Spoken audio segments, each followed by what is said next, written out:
Welcome back to The Short Game, a show about short video games, games that respect your time. My name's Nate Heininger, and I am joined this week by two slicey co-hosts. Laura Nash. And the dicey co-host, Shane Kelly.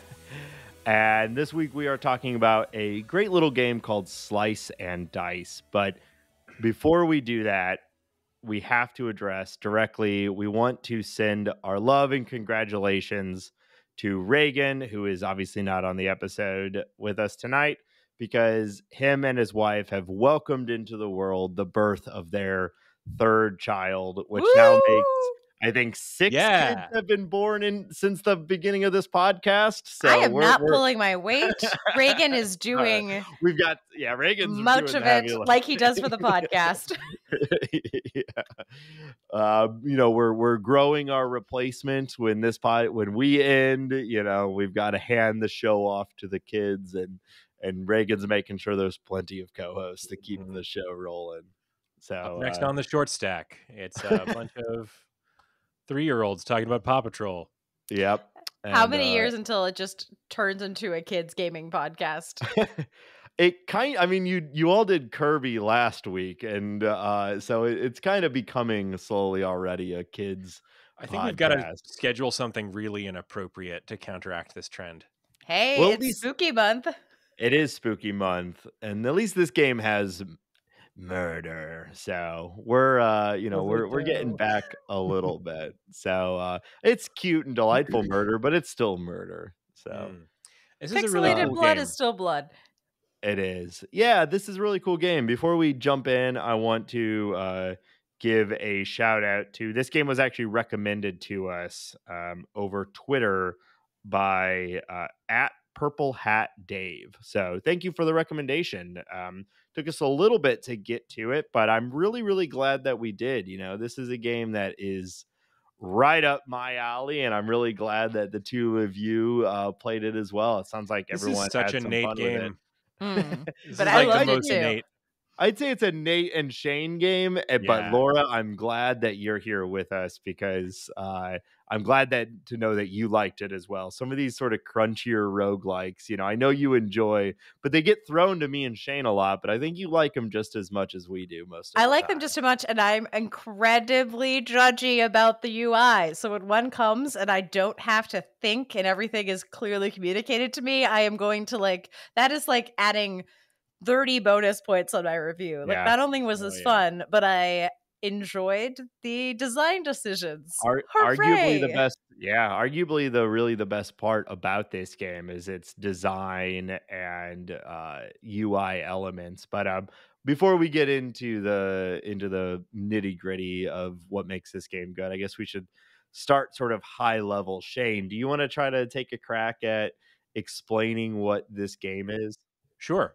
So Slice and Dice is a roguelike RPG that uses dice to represent all of your characters. And your party starts off with that full classic adventuring party of let me stop for a minute and see if I can even remember. It's like a thief, a warrior, a defender, which is just another warrior, I think, like a paladin, shield it's kind of guy. Yeah, shield guy, shield boy. And then you have two magic characters, one called the acolyte and the other called the adept, right? So each of these characters is represented by one die, one 6-sided die, and it plays out very much like your traditional RPG, everybody line up on the side of the screen kind of combat, right? The thing that makes it kind of really unique is that each of these dice is really carefully constructed. Like every ability that you see on one side of the dice is an attack or other kind of combat action, and you and the enemies are all rolling these dice. And unlike a lot of these classic what do you call them, roguelike structured kind of games, you have a pretty clear understanding of what your enemy is going to do, and you have to act and respond to it. So in a way, this kind of reminded me of another short game favorite, the thing with the spaceanoids. and you move the little chess piece boys around.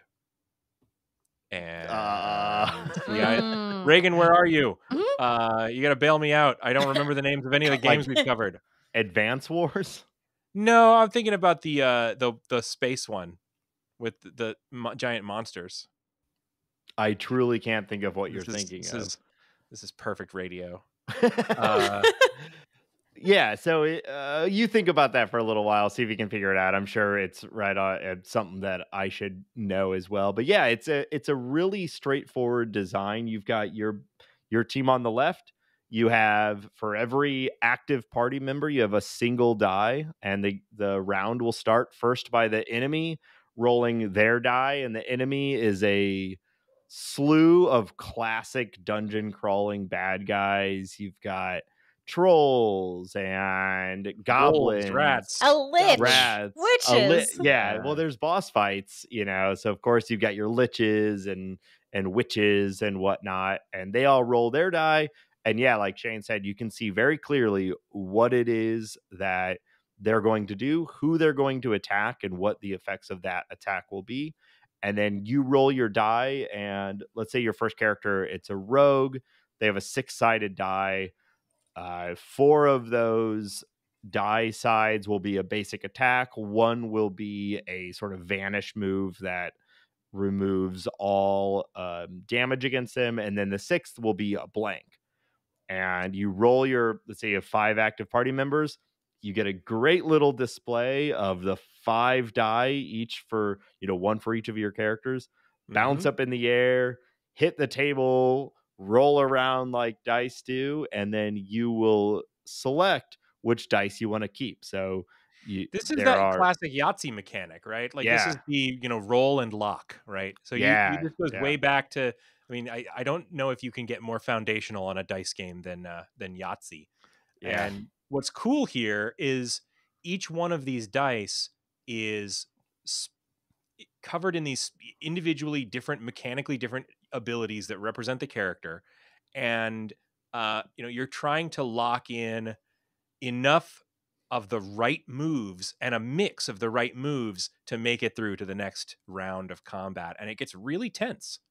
I think one of the things I enjoyed most is this is just as much a strategic defense game as it is a strategic attack game, because you can see your enemies, you can see what their moves are, you can see exactly what will happen if you do nothing. This person's going to take 12 damage, this person's going to get poisoned, this person isn't doing anything for this round, but it's going to summon a demon or an imp, and you can try to do what you can to stop this from happening, or you can go all out, because if you kill every enemy, it just ends. And it's a really nice game of, am I going to just kill them outright this round, or do I need to defend and do a little damage and hold on in the hopes I can keep going? And like, especially when you get some of these classes that are a mix of attack, defense, spells, cure, you name it. You are trying to kind of remember what's on the die, guess what your odds are, keep rolling. Am I covered? It's a really nice balance. Well, and so one thing we haven't mentioned yet, although I suppose it's kind of implied by roll and lock, you have the base difficulty, because this game has different difficulties. You get 2 re-rolls. So you roll your 5, and there is definitely a quality difference between the different sides of the dice. For instance, your starting defender, most of their sides are shields. It's what it sounds like. It blocks incoming damage. But one of those sides is only one shield, and then another side is 2 shield. But then there might be a side that is just a blank that does nothing for you. Or there's a side that's like an attack of 1 or 2. And you can see that your adept is going to take 4 damage and die this turn. So when you roll that first roll, you could get the 1 shield and say, I got it. I can defend this adept from dying with this 1 shield. I'm going to lock it in now. Or you might say, I can do better. I've got 2 more rolls, so I'm going to roll again and see if I can get that 2 shield, or maybe there's some other way that I can say this adept. I don't want to lock in like my worst side on my first roll. And the deeper the game gets, I think we'll talk about it more in a minute, but there's like a full level up tree, a ton of items and whatnot. That sort of risk reward and that combination of gambling essentially that you're going to get the sides that you want, is a core gameplay of this. And it's a lot of fun too. And you can see on the enemy side too, they'll have more powerful attacks and they'll have weaker attacks, and it's kind of luck of the draw on which ones you get. The game actually says in its really good manual that this game is true RNG. And whether you like it or not, there will be situations that you just roll really bad and the enemy rolls really good and it's game over. Like there's nothing you can do to stop it. Arguably, you've probably, a lot of decisions have led to that point where that good roll and your bad roll, led to your downfall. But I played this game a lot over the last few weeks, and there have been some times where it's like really good run and then just it all comes crashing down because of some bad RNG. And I kind of like that. I like that sort of, you never know I element love of when it. a game lets you manage randomness. Like Mm-hmm. you can kind of manage and control it. That's the name of the game in so many. Randomness is great in games because it gives you kind of that element of surprise and kind of a moment of dread sometimes. But having that level of control over it and doing like things like the Yahtzee mechanic. I really enjoyed in particular that you can at any point click on one of your dice or an enemy's die and be able to look at what's on all 6 of the sides. This Yes. is Yeah. so helpful because you don't have to remember what the full skill set is for each of your characters. Plus, it'd be very difficult because it does change over time. You are not locked into the same class at the beginning. That's part of the fun of this game is how you handle upgrades. But because it's asking you to change things to track, and every time you're rolling 5 characters, if all 5 are still There's alive, there's a lot to remember, right? And not Yeah. many games would be as generous and let you just so easily. It is as easy as picking a dice off the table.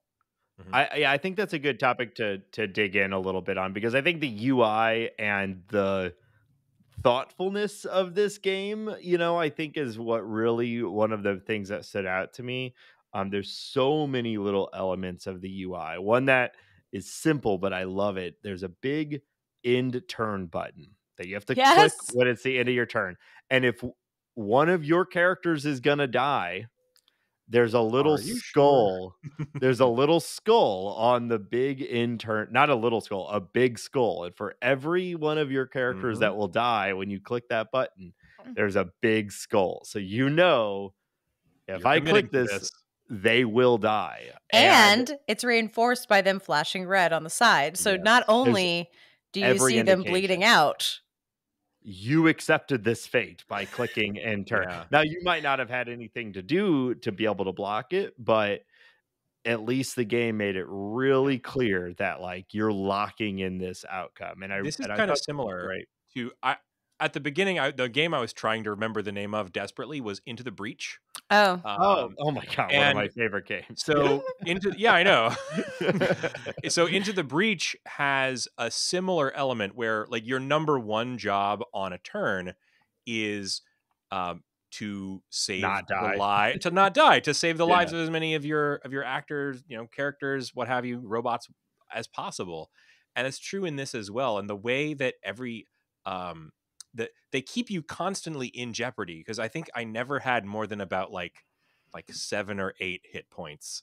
And oftentimes I would be very low on health through the entire combat and Yeah. constantly having to refill by healing, blocking damage. And the way that it displays all of that, not just the whether your character will live or die, but how much damage your character is taking this turn, and kind of through inference how much damage you need to block or heal in order for them to survive that one critical more turn is really, really clearly communicated and visually. It's like right on Yeah. your health bar. Yeah, you don't have to do any of the like head calculations. So, um, all of your characters have little red tick marks for their health. And if they're going to take damage, those little tick marks turn yellow. And Hmm. so, if there's going to be enough damage to reduce them to zero, all of their red tick marks will be zero. But if you apply a shield, it will, let's say you have 4 hit points left and you're going to take 4 damage. If you apply a shield that does 2, it's going to actually change the color of 2 of those 4 damage points to now be red instead of yellow, and the character will stop blinking Hmm. because it you've applied the shield. It knows that they're not going to die anymore, and you can just work your way down through your actions, seeing who do you need to save? Have you saved them? Yes or no? It's And they even incredibly say clear. pew. Like Yeah. phew.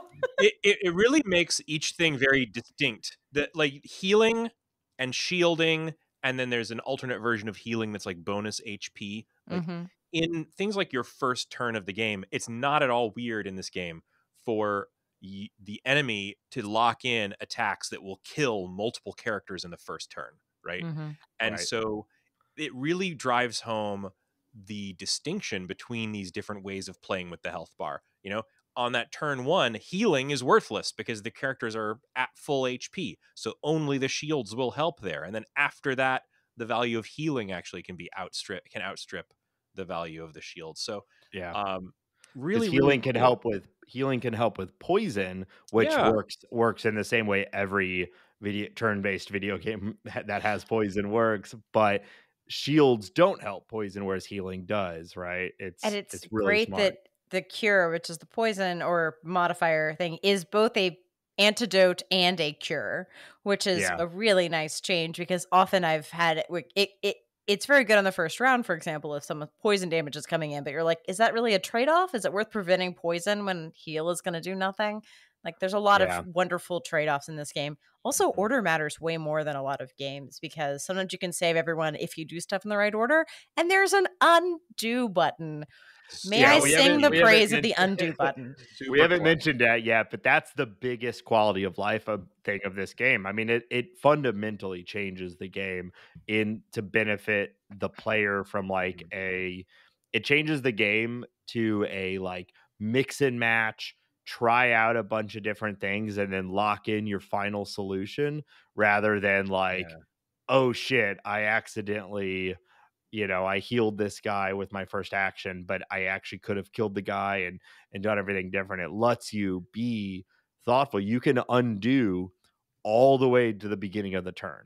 Well, Well, you you You can, can't but can you re-roll. undo the dice rolls. No, This Yeah. that's is true. what I That's really true. love the Yeah. the way that the turns play out because of that. Because you're rolling and locking in the dice, and so as you're doing that, you have to have a plan for how you're going to deal with the Yeah. problem of this turn.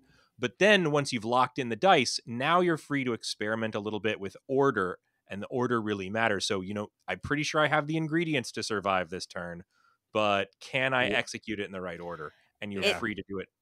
There is a little freedom too on the dice rolling because when you throw them all out and you lock, if you, for example, if you've locked in a one shield and then another one rolls a shield that applies to multiple characters, Mm, you can take that out of the slot as long as you're not out of rerolls. But once you roll that last round, you are locked You're and there's done. no going Yeah. back. So there is even a little bit of ability to play, which I found really helpful, especially in the last round when you're like just trying to get to three damage to kill. Like Just trying to sometimes survive. those that locking unlocking came in handy, but like the number of times I got really greedy and ended up with blanks extremely high.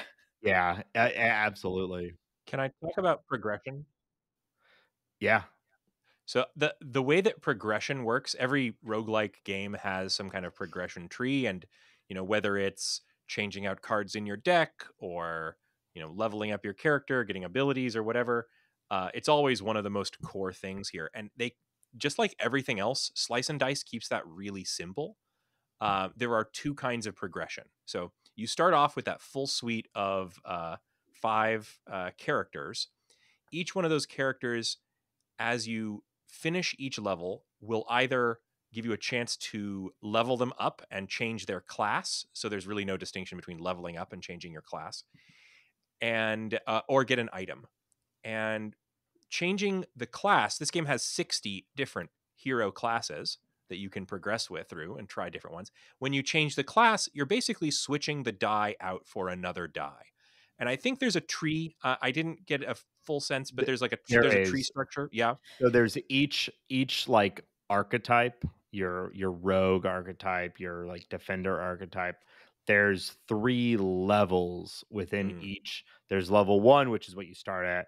There's level 2, and then there's level 3. And for each archetype, there's a small amount, but a handful of different level 2 versions of that archetype, and then a handful of level 3 versions for each archetype. mhm. So you don't know, and they're not necessarily like the rogue becomes the assassin, and then the Mhm. assassin becomes the elite assassin or whatever. It's more like the rogue or the barbarian becomes the bard, Yeah. or Yeah. They the adept becomes the sorcerer, or the like firemonger or whatever, right? They're like completely different class types. Yeah, the way they phrase it in the handbook is there's no hero level up path. You always get a random hero of the appropriate color and level. So a 2 goes Yeah. to a 3, but who Hmm. knows? Right. Yeah. And they can be very different. They have oftentimes like a completely switched out set of abilities on the dice. And so that's one way that you can progress is by getting stronger and stronger hero dice. And then the second way you can progress is with items, and items modify the dice. And they do things like um, switch out the 2 opposite sides of the dice for different abilities. Like maybe you can drop it on the dice can be applied to any of the different characters to switch out some of the sides, and every character can hold up to 2 different items. So you have a great deal of customization you can do. Yeah. I've got a Um, and there's over I've 170 I've got items a in this game. active game right next to me, so I'll just run through some of the items that I have. The range is really Please. interesting. So, the caster root, blank sides become heal 1. So it converts all the blank sides on that individual character's dice into a heal, which is very, very nice. Study, you learn a new spell. We have not talked about spells. Um, Tasty sandwich, +1 reroll, very powerful. Fletching, add ranged to the left side. Your enemies, classic RPG, they can be front row or back row, right? Um, hmm Again, they keep it so simple. There is positioning, but it's just as simple as, well, you have to get the guys in front before you unless can you have get the guys in ranged, back. right? Yeah. And Unless you have a bow, there yeah. is one item that I think is appropriately named the Chaos Wand. And it is basically all of the conditions at once. So it replaces the middle of the die with 1 damage that is single use, cleave, engage, drain, weaken, and vulnerable. But by the time I you get love to it. the ability of Mm, getting the Chaos Wand, you are almost done with the game and you have seen all of these conditions. So it's okay. It all makes sense to you. It all makes Yeah. sense. It's very titrated. You're not going to get inundated with 18 different issues right at once. Yeah. And the range of classes, just like, I don't know if the tutorial says how many different die sides they've created, but there's a vampire, that does all the things you. Yeah, With vampire vampire 36 rules. rules. enemies. Yeah, there's so much, like, this game. When you start it, you're like, okay, like, I get it. This is fun. I love rolling dice. The dice rolling mechanic on this is fun and seems pretty straightforward. It's not necessarily the most challenging, depending on like how the RNG goes for you. And then after a couple games, it's like, wow, there is a lot under the hood on this game, and there are so many different combinations of classes and items and bad guys. It just it's I found it to be very, very repeatable and replayable, and there are a lot of different I've been playing on hard now. That adds modifiers, like the way they do hard mode. It's pretty clear and direct. You choose what modifier you want to add to the game, and then it tracks like which modifiers you've won with. So to play on hard mode will be something like subtract 1 reroll. So now you only have 1 reroll, or all enemies have plus 20% health.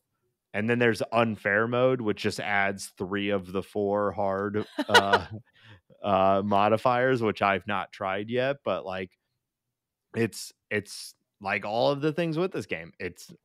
Everything is clear. You know what you're getting into. It's really, really fun, and I've been enjoying it a lot. I mean, it's even little Oh, yeah. quality of life things, like the smaller minion type enemies are little squares, and the slime queens and the hydras are huge. Like Yeah. it's little things like that that are just, they don't change the game mechanically, but they make it much easier to like figure it out. If there's a huge mega attack coming, the bar, like the little line that shows you who it's going to attack, is incredibly thick. Yeah, you can know right away. And pulsing, like, that's a really bad attack that's going to happen. Like, none of this was necessary. It just needed a line. But it's just those little things that make you feel like the attack will be bad, and you get a little bit of like tension that you wouldn't if it was just another orange Yeah. line. Yeah, the art design, how would you describe it? It's like classic dungeon crawling, all the little sprites and images just look kind of exactly what you would think a basilisk would look like, or Mhm. It's really clear fantasy pixel art, and the pixel art is excellent. But I think where it really shines is in the little things, like the way that they present things, like the unrolled version of the dice that shows when you're looking at the character's little character sheet. This is a game where the the pixel art and the text is presented with really Mhm. huge chunky pixels, and it it works really well. Which I'm very jealous of the people, I guess, on Android who are playing Yeah. this on their phones. I don't know why he's not gotten. I'm sure there's a reason that they haven't gotten this game onto my iPhone yet. It seems like it would be or really like perfect tablet. for I a mobile think Mhm. this device. is like would be the perfect. I Yeah, have to assume it's the same difficulties everyone runs into with getting on yeah. Apple, the licensing fees and process. Yeah, but this is a game that people would be paying full price for, I suspect. I think if anything, I did run into the problem of trying to find it on iOS, kind of as I was trying to download the game in the first place, and finding out that there's like 15 things on the iPhone store called Slice and Dice already. Yeah. Yeah, we Um, did. I failed to in the reverie of celebrating Reagan and the new baby. We kind of forgot to do the classic intro of where you can find this game. It's on itch. It's $7, which is a steal. Mhm. It is also on Android. So if you have an Android device, you can play it on mobile. And there's a free demo. There's a free demo for the Mac Windows version, and there's a free demo on Android where it's IEP to or in-app purchase. I don't know why I abbreviated that. I've had an abbreviation full day Been playing my abbreviating a lot. job. Yeah. But Yeah, it's super interesting. It has easy. a Mac, a really. I've been playing it on Mac, a really good Mac version, but not App Store version yet. So hopefully that's coming. It was created by Tan. Couldn't find a lot of information about them, but the art was done by A3UM, so a real indie project here, and I'm really glad that it was recommended to us. This is Um, also filling a niche that I normally have to go to an iPhone game for, which is a game with like some sound effects, but I can listen to something else at the same time. So like it is yes. my perfect podcast friend. This was a big time podcast game for me as well. Though I will say that the yeah, sound effects absolutely. were nice, and Oh, they're one thing great. they're very, the dice rolling Mhm. sounds great. And I don't know this for sure, but there's a sound effect when you select the dice that I'm pretty sure is a human going Like,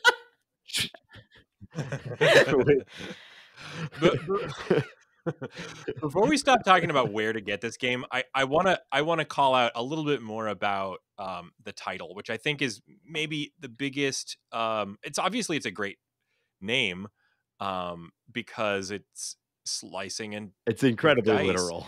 but it's incredibly literal. And if you go to itch.io, which is the main storefront selling this, and you search for slice and dice, this is the 9th thing down the list.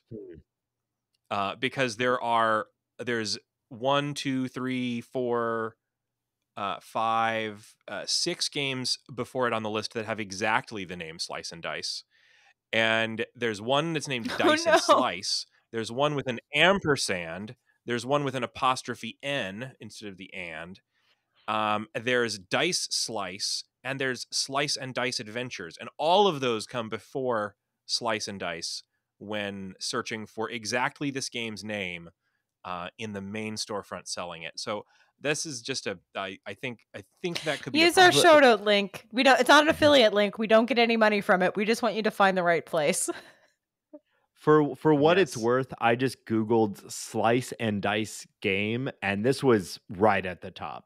So but I don't know if it's because we've been now. clicking on it. So yeah, that's a good point. But I'm pretty sure that's how I found it first. So, but yeah, obviously it's a very generic title. It's a perfect title for what it is, but there's really hard to distinguish this between other games, or really just, I guess, the act of slicing and dicing something. This is a pretty indie game, so give it some love. Maybe we'll help it show up better in search engines. Laura, I just clicked through. I just clicked through to the artist that did the pixel art, which again is excellent. And they have a set of Magic the Gathering pixel art tokens that they have made. And I am going to see if I can order those, because those would be sweet in some of my decks, especially this zombie. Very nice. There's a lot of little details in this too. I know we've been talking about it, but Laura, you mentioned it earlier, and I just want to make sure it gets some love. The little characters will actually talk every once in a while, and it's usually in response to something that you're doing. So if you heal someone who's about to die, you'll get a little speech bubble that'll be like, buddy. Thanks, buddy, or whew, just little character details like that make this game feel more alive, that I really enjoyed. Yeah, and I love an achievement that's sassy. For example, I got earlier than you'd think the indecisive achievement, which is that I hit undo 100 times, and that unlocked a new hero, the Jester, which is just shade on top of shade. Like, that's so funny. Yeah, there's a ton of achievements and unlockables, and if most of it's masked, like you don't know you hit an achievement until you've done it, like what Laura was saying. And I kind of like that, because it will be something you don't really know you're working towards something. And sometimes it'll be simple stuff like kill 5 trolls, and now you have a new item, the like troll tier or whatever. And then there's good bits like the one Laura shared. Yeah. They also, even if you are exploring the menu, they have some challenges hidden there, but they're pretty optional. Like almost everything is hidden. Which is really fun to me. Like, there are new modes, all this extra stuff, but it'll take you, I don't think, you're probably not going to win all 20 levels on your first go round. No. You're definitely not. Well, that's your Nate? Is that Nate saying he did? I would not normally bring this up, but you just said you're definitely not. I didn't say you're definitely. I said you're probably. Shane did. So I will say I did win my first round, of course. It made me Nate could never do this. But then I lost by subsequent 2. So that's where, like, there is, I think I got lucky on the RNG side, and I did the perfectly classical, like, got to 12, got to 18, beat the game on the 3rd. Like, I actually went in the nice correct order of achievement. Yeah. I think I won my first one, was like, okay, I guess this is cool. And then on my second one, I died at like turn 11. I was like, it actually made me like the game more, because I was like, okay, now I I'm starting to get it a little bit more. But I'd say me winning on the first one was less a like, humble brag thing and more a testament to this game being super clear right out of the gates with its mechanics. Because if you like these sorts of games, which I do, you can settle right in right out of the gates. Like, you'll learn a lot more and you'll get better as you play, but you can win on your first one because everything is so clear and so defined that like there's a lot of standard gameplay in here just in a way that at least I have not encountered before. And I love rolling dice. Who doesn't? Right after we're done recording, I'm going to be playing some D&D to roll some dice.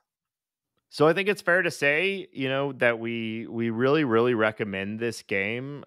This is there's not a whole lot more to say. If this sounds appealing to you or even slightly appealing to you, super recommend checking it out. Support an indie developer, try out a fun, simple but deep game that we all had a lot of fun with. Any other sort of closing thoughts from you two before we move to the next segment? You won't regret this one. It's going to be really nice. Like back of your, we didn't talk about how Mhm. long this takes, but the site said maybe 30 minutes to an hour to Yeah. like, I think it won't be more than like an hour and a half, even if you're really indecisive and go the full way per Yeah, round. full win, I think an hour and 15 if that's definitely this game you can suffer from analysis paralysis a little Hmm. bit. But yeah, it shouldn't take more than an hour and a half on a winning run. And then of course some runs might be only 20 minutes. But to reiterate the ease of use of this game, like I have found this to be an infinitely like stoppable at any moment, like Hmm. even mid turn because of the undo button. You can just close the lid of your laptop or whatever at any point and go and do something else, and pick up right where you left off, which I think really works for It's not like Loop our Hero purpose. where I was like, if I end this game, I will not remember what any of these tiles do. Well, a lot of roguelikes, you're getting your run going, you're getting a feel for it. You're like, you've got a lot of intricate whatever, and you kind of need to finish that run before you Hmm. end your session. I don't think that's this at all. I mean, at least from personal experience, I've closed it, middle of round 19 and picked it up 3 days later and been like, okay, like here I am. I know I remember generally where I'm at and what I'm ready to do, and you just pick back up and ready to go. It's so rare, and that makes this a game that I'm more likely to return to than a lot of Yeah. others. Yeah, it's become sort of a good little, you know, time killer, a little fun little thing to pick up and a fun little game to show people too, because it's kind of easy to explain in 30 seconds when you're showing someone. So yeah, so super recommend it. So we've got some time. I think it's time for us to do a what's making me happy. Laura, I'll kick it to you first. So I have a bit of a highbrow pick, but it's not like super highbrow. It is a science book called An Immense World by Ed Young, and this is a book I picked up because someone was like, "Oh, I now take my dog on scent walks because of this book." I was like, "I don't know what those words mean." Um, but the book is about how animals experience the world.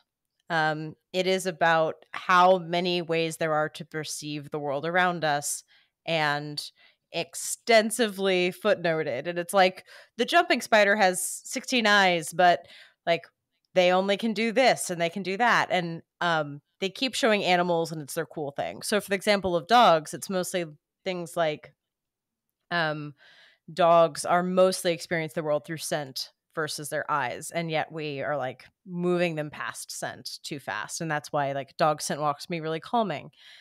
Hmm. um it's one of those books that you need to read slowly because it's actually going to explain neuroscience to you, and if you just read it, like that actually needs to, like, you need to understand how eyes work to understand why ultraviolet like seeing it ultraviolet is cool. So it like Okay. keeps you like you need to understand how the human eye works so you can compare it to animals and how the neuroscience works. And it is really slow and it's a very nice way of explaining it, but you can't like gobble a chapter.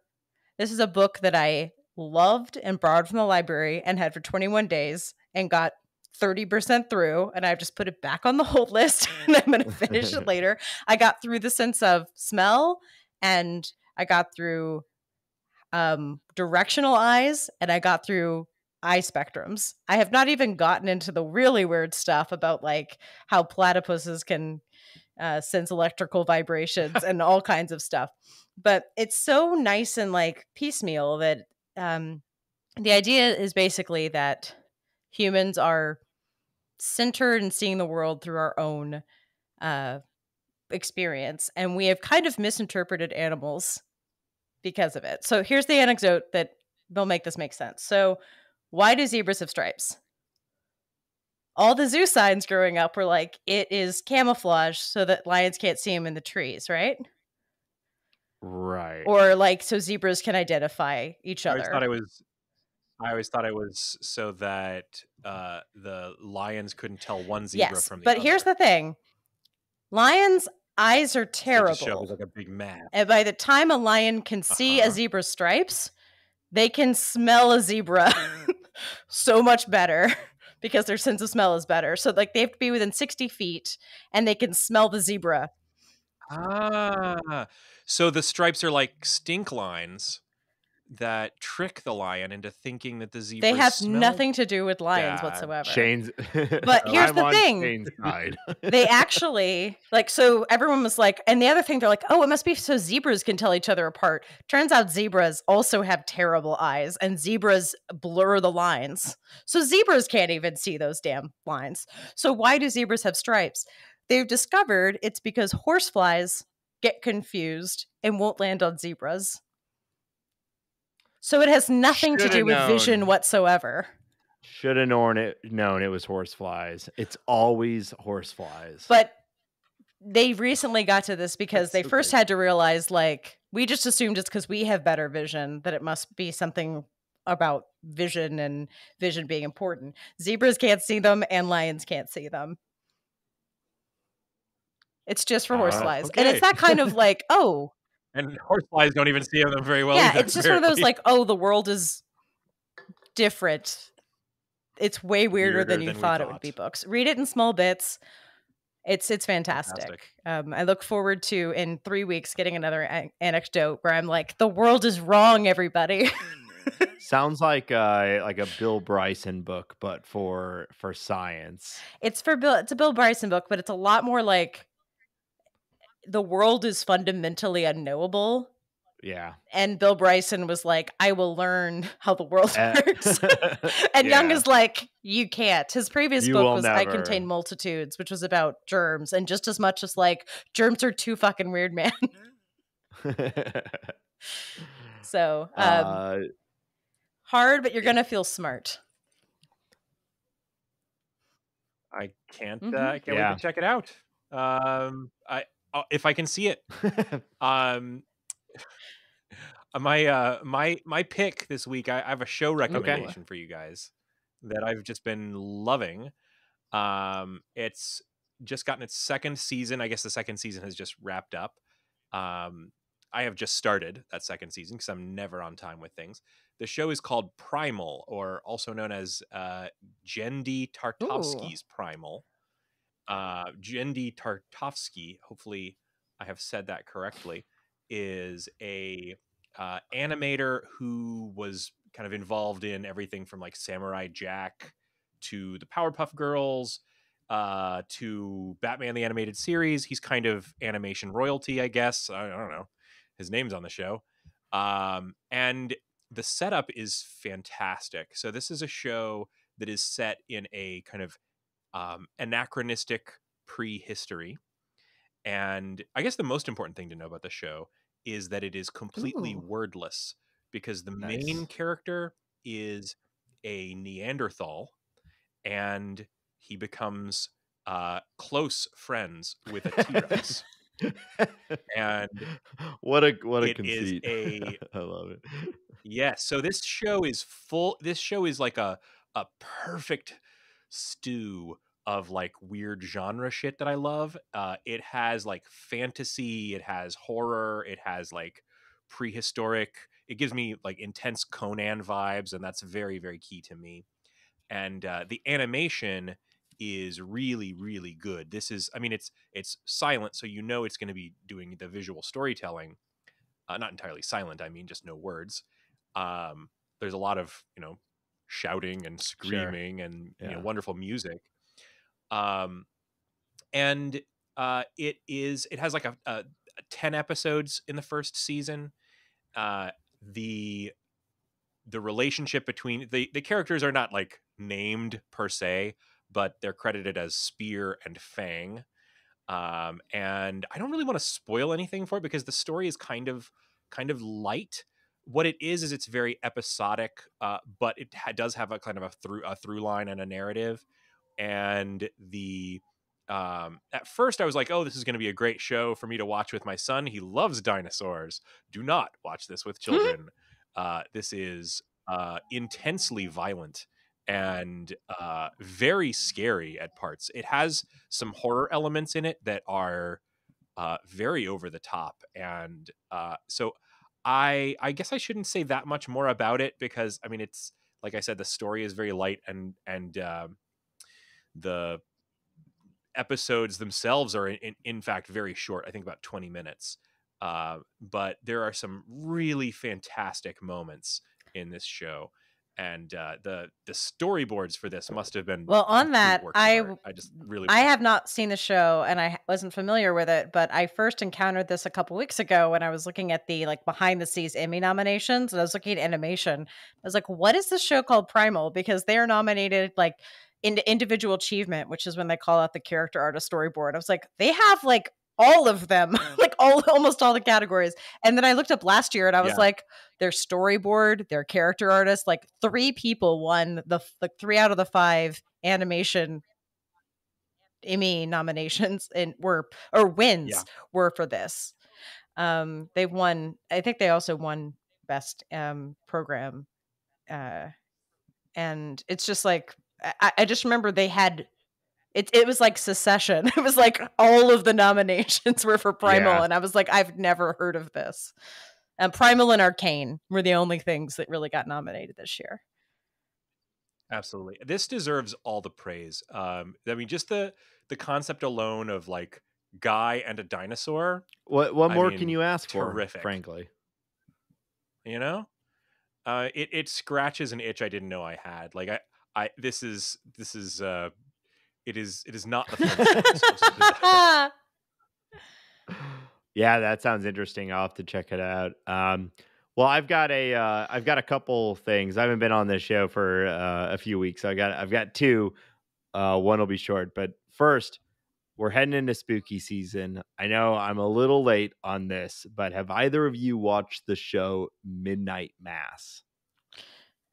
No, Ooh, no. but I went Okay. to a party where everyone talked about it the entire time last year. Yeah, I feel like it's having a little bit of a it came out last year around this time, and I think there's like because we're getting into spooky season, people are exploring it again, and I've been seeing more people talking about it, and Molly and I watched it. I really don't want to spoil anything, but it is one of the most compelling shows that I think I've ever watched. It's a mini series. It's a one and done event. It was created by Mike Flanagan, who did The Haunting of Hill House, which I've not seen, but people really like. I'm not a big spooky guy, and this is one of my favorite things I've watched in a long time. So it is a. Um, imagine if vampires were real, but someone believed that the vampire was actually an angel sent by God, and how that would impact a small town of devout religious people. It's incredibly compelling. It's I hope you like monologues. The show is heavy on monologues. I feel like theater kids. Oh yeah. We're all theater kids, so this is, it lines up with us. But I feel like theater kids for a generation are going to be doing scenes from Midnight Mass because they just let them rip left and right, full scene chewing monologues. I really really enjoyed it. I'm trying not to get too specific because part of the whole show is sort of following its unfolding. But I don't make a lot of show recommendations because I don't watch a lot of TV, frankly. But this show, it's incredible. Laura, I'm honestly surprised you Yeah, haven't this seen it. I looks think like if fantastic. there's one person in my life that this recommendation is like directly targeted at, it's at you. But I think I'm already trying to figure out when I will be able to watch it around my spooky averse husband. Because yeah, last year I think I was busy watching Evil and Yellow Jackets, and I was like, yeah. okay, that's all the stuff I can fit in when he's not at home. So like this year, my spooky agenda is not full, and he's traveling again. So like For Midnight what Mass it's Party. worth, for what it's worth, it's more psychological thriller than it is like, um, you know, just like on the screen spooky shit. Like Okay, there is some on the screen spooky shit, but like it's way more like art what house. is it what does it mean to be a human than it is like, oh god, I hope I don't get attacked, Well, it's Um so weird though. He watched all of Hannibal, so like I don't So know what. then it's way more Hannibal than it is Okay, like I don't know, it's a horror movie. great. It's Then it's maybe there's a what prayer. it's yeah. There's a prayer. That's Yeah, it's a that's a. very yeah. You're like, or is Um, there? or is there? Yeah. So I can't recommend it enough. I just watch it and let me know what you think. Mm. And then the other one, I just want to say I've been playing I basically have one long game going in my life at a time, and it takes me like 6 months to do anything. So I finished Horizon Zero Dawn. It took me 9 months to get through that 40-hour game. And now I'm on to my next long game. And I finally picked up Disco Elysium, which has been on my list forever. And it's incredible. I mean, I know that's not a new take or anything. Everyone loves this game, but I didn't know what I was getting myself into with it. And it feels good, like leading into IF comp season. It's more like visual novel than really anything else, but I'm really really enjoying it. Just the choice based mechanisms that they've managed to build into this game are incredible, and I've not really played anything like it. So I don't want to go too long on this, but I'm really really loving it. I hope everyone out there should try Disco Elysium because it's I've never seen any or played anything like it I, before. I really want to play it too. Maybe we can find some way for us to cover it for the show. Yeah, Listeners, it's if you want us to play a game that's like a million hours long and skip like a quarter of a season of this show, it's the let us most know. short game that is in no way, shape, or form short. Like I can't like in every other way, yeah. it's designed for us, except the length is a normal length Yeah. of a game. I keep thinking I'm getting near the end, and I'm like, oh shit, there's so much more going on. It is dense. It is one of the most dense games that I think I've ever played, and I think it's only technically like 25 to 30 something hours, but your mileage super varies because it depends on how fast you can read and like how much you want to explore the world.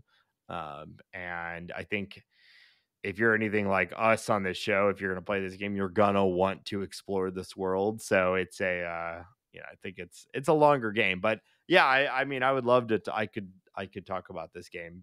I think an entire pod there, and maybe I think an entire podcast, like not episode, but you could do like a Disco Elysium show, and Yes. there would be plenty to talk about for a long time. And from what I understand, it's also like been picked up for a TV show, which my initial reaction to that is always, oh no. But now that I've played the game enough, like with the right crew, the right writing team and director and whatnot, like it could be incredible, because what this game manages to accomplish, the world building that it does is wild. So I hope that the show is good. I'll be checking it out.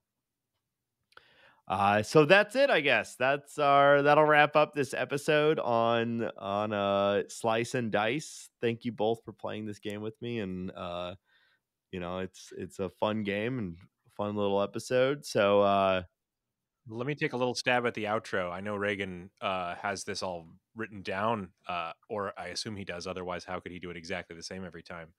But thank you for listening to the short game. We are a listener-supported podcast, which means that you can follow us on Patreon at, I presume you Google that and find us there. And you can find us on the web. We have a website at the short game. That's the Twitter. Nope. At HTTP. The short game The is shortgame.net. And the Twitter's shortgame.net. @_shortgame. @_shortgame on Twitter.